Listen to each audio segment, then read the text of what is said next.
कंधमाल जिला राइकिया और दारिंगबाड़ी अबकारी विभाग को मिला बड़ सफलता।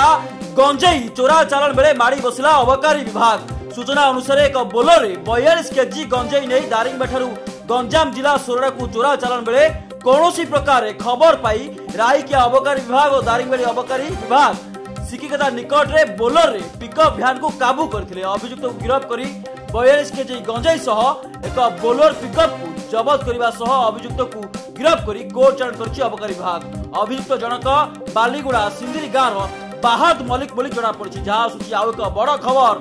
कंधमाल जिला राइकिया और दारिंगबाड़ी अबकारी विभाग को मिला बड़ सफलता। गंजेई चोरा चालान बेले माड़ी बसला अबकारी विभाग। सूचना अनुसार एक बोलर 42 केजी गंजेई नहीं दारिंगबाड़ी गंजाम जिला सोरडा को चोरा चालान बेले कौनसी प्रकार खबर पाई राइकिया अबकारी विभाग और दारिंगबाड़ी अबकारी विभाग सिकिकता निकट में बोलर पिकअप भ्यान को काबू करथिले। सेठी अभियुक्त को धरिबा सह 42 केजी गंजेई और बोलर को जबत करछथि। तेबे अभियुक्त जनक बालीगुड़ा सिंदिरी गाँव बाहाद मलिक बोली जना पड़ी। कंधमाल चंद्रकांत नायक रिपोर्ट फोकस।